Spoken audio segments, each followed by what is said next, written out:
Maybe a little bit of aggressive wards here in the jungle now that he knows that that Amumu has been kind of floating his way up through there. But probably just some defensive stuff at the bottom lane. And let's take a quick look at CS right now as we see Ashe picking up 41 compared to Irelia's 44. So Irelia doing a very good job here in the middle, fending off this Ashe. And now we do see a gank attempt going for the top lane here. Corki getting ultimated by Malzahar. And now we see St. Vicious coming in with Olaf and just annihilating him as Corki goes down. And this is the kind of early steps that Counter Logic Gaming is going to have to do to come back for that early deficit of 2 kills. So the score now being 1-2. And Malzahar going to be given the opportunity to get a little bit of an advantage here at the top lane. You know, I'm really glad that you didn't give me a chance to comment because I was about to say Corki, you know, he's one of those heroes. It's a little harder to get to him. I mean, especially comboing up with his, what does he have? He has, yeah, the Ghost and the Flash, plus his Valkyrie. Very hard to kind of land a kill on him, but very glad I didn't say that because Hotshot pulling out the level 6 ultimate, that single disable, and that is a big reason why people like him because it allows these things like the level 6 gank to go off. And as he did say, I mean, Malzahar is going to be profiting for that pretty decently well. Big extra cash bonus as well, level 7 coming out, so he's going to hold it a little bit over top of Corki, at least for now. The bottom lane still struggling here. We see Janna reaching level 5. Alistar still down just a little bit. And I'm trying to see who the farm is going to down here. Looks like the majority of the farm is being given to Janna, who's at 15 right now. I know Alistar trying to catch up a little bit. And then we should be seeing Sion taking all of the farm at the bottom lane. Yep, which he is at 47. Tarek only sitting at 4 right now.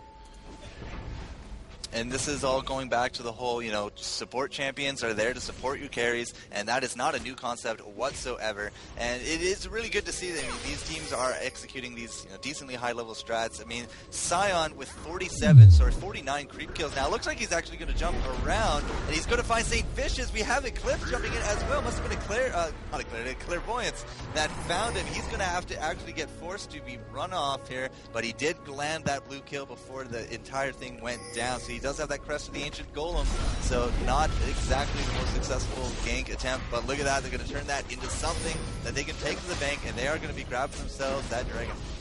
Yeah, the thing that actually caught them there was Sion actually was caught by that ward that we've seen at the dragon there, and that actually caught him walking his way up the ramp, and Olaf realizing that just pops all of his cooldowns on that blue golem and kind of heads out there. So we see Amumu still playing very aggressive in the middle lane. It looks like he's beginning to try to set himself up for possibly another gank on Ashe, but Aurelia just kind of pushed that lane forward and not going to give him the opportunity to do that. Malzahar already pushed up towards the top tower here. That top tower already at half health. He may be able to do enough damage to get this taken down.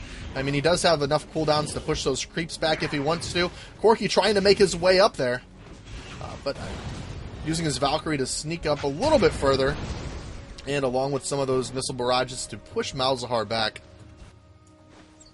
468 hit points landing on that tower. It's definitely a big candidate right now for the first tower kill of the game. Aurelia's going to be putting down some hurt here onto Big Fat Gigi. He's going to be forced to back off a little bit, but we do have the counter harass coming out as well. Tarek has now actually gone to town. He picked himself up a Heart of Gold, and I think he was actually going to try to combo there into the mid with Aurelia for a kill with that stun of his, but now on the counter we do have Corki up top. He also had to go back to town. He was forced back to town by this Malzahar. He did himself a little bit of shopping. He's sitting on a Negatron cloak as well as a Mercury Treads, going very high defensive skills here up against his opponent of Malzahar. 73 current magic resistance labeled onto that. Hotshot has now returned to the lane as well, picked himself up that Catalyst, so we might be seeing a Banshee's Veil come out of him or a Rod of Ages. More likely going to be that Rod of Ages now that I think about it a little bit. But he also has himself that Dorn's Ring and another ward. So look at all the wards going down here, Pat, and you got to say, one of the big core concepts of this game is if you own the map and you can see the map, then you are going to win this game. And just so many wards going down this early. It's only been 11 minutes. Yeah, I mean, and I mentioned it to Elements in an interview a while back. I said, you know what, if you were playing Counter-Strike and somebody said, hey, for this much of your gold, you're going to be able to see what's going on through the map, I mean, you would have spent that gold in Counter-Strike to know where the people were set up at bomb side A. Same concept here. Spend those wards to see what's going on. We see an Ashe arrow going towards the bottom lane. Looks like it does manage to land on Corki. Now we're seeing the Ghost come out of Hot Side GG. Olaf trying to come in as well. Corki Valkyring away from that, but those guys were completely ready to commit to that fight and take down Corki, who just ate that arrow to the face. It wasn't quite the bottom lane. It was definitely that mid lane that Ash sent that through. But yeah, great positioning. It did set up a great combo, but just 1 second too late there from both from both Hotshot as well as Saint Vicious. They nearly had it, but that kind of goes back to what I was gonna say before he died from that first kill, which is with that Valkyrie, Flash, and Ghost, it's gonna be very hard to land combo ganks on him. Scion's up here, and now we're up by Saint Vicious. We do got the ultimate going down. We are in a pool of goo, but we do have the ultimate going down as well. Saint Vicious will be picking up that kill on Sexy Fate. Hotshot GG got the assist on there. I don't think. Oh, look at that Flash, just barely making it out. That little Yordo at 80 hit points. He's going to be getting out of that. If we had an Ignite, it definitely would have been good tonight for him. But, taking a kill, reversing the counter and taking a kill here for counter logic, that's going to put us up now to 2-2. Yeah, 2-2 being the score, and a lot of this emphasis that as we're moving in towards the middle of the game is Malzahar has done a very, very strong job up at the top lane. He is at 82 CS, while Corki's still at 84, so they've pretty much mirrored each other as far as middle and the top lanes go. Scion taking a lot of farm at the bottom, though, 73, and that's that extra little bit of burst damage that we're going to be seeing that basically Alistar and Janna don't necessarily bring to the table. Remember, those guys are both support champions. They don't have a high damage output, and you really start to notice that later in the game. So that means a lot of the emphasis is going to be put on Malzahar, Olaf, and on Ashe to make sure they get enough damage to get through these team fights. So we're just passing the 13.5 minute mark here, and still no towers have gone down. This top tower here from LowELO is sitting about 450 hit points. None of the other towers are really that pushed. If you just take a quick look around the map, but I have seen, Janna, she's been sinking a lot of gold into wards. We do have this jungle nice and warded. We also have, I do believe that's a Wriggles Lantern ward there by the Baron, and that's been provided here by Saint Vicious. But we are getting to the point where, the beginning phase is going to be winding down. What kind of items do we have coming out here for everyone, Twiz? Well, let's take a look here. Olaf building that Wriggles Lantern nice and early there to make sure that he gets those wards put up. Ashe actually choosing to go with 3 of the Doran's Blades in the middle, and that's just basically going to help with a lot of the last hitting, as well as some attempted harass on Aurelia, who actually in middle, Aurelia, who's up against Ashe, has built a Sheen.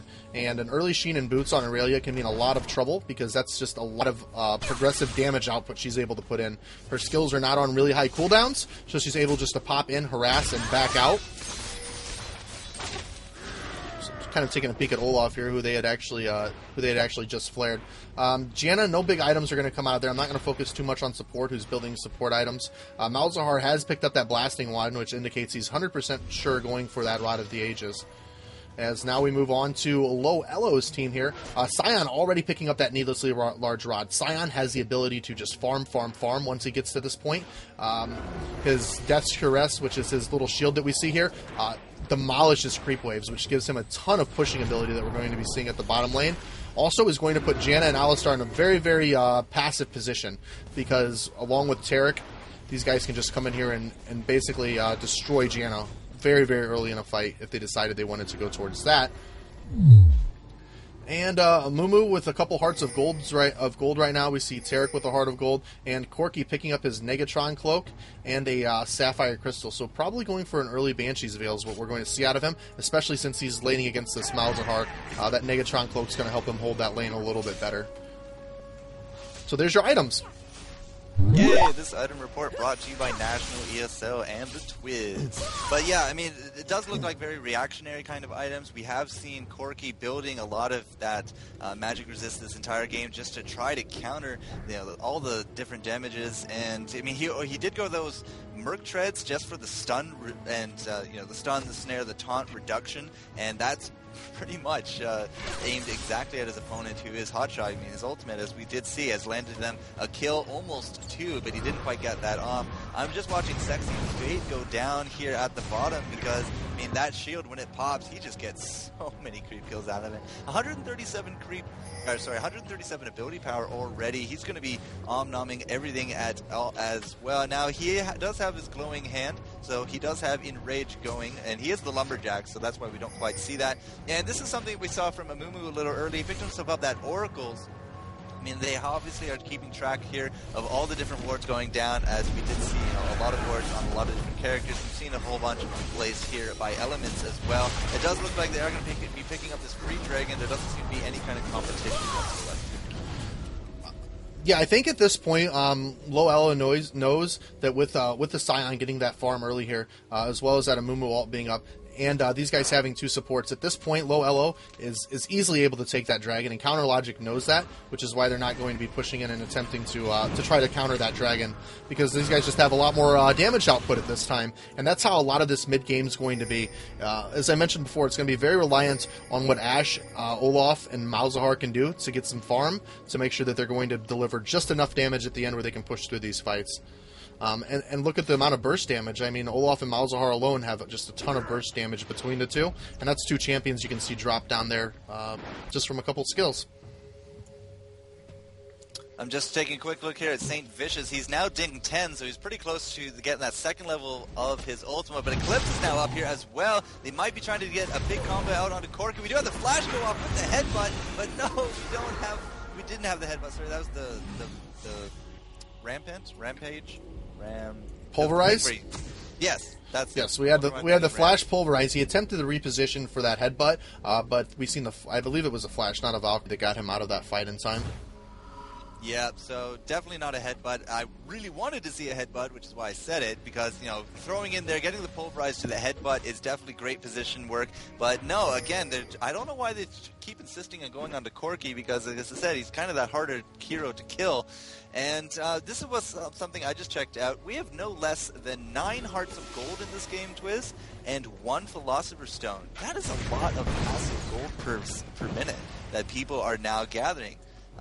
Is this like a new phase of things? I don't think I've ever seen this many hearts of gold in one game.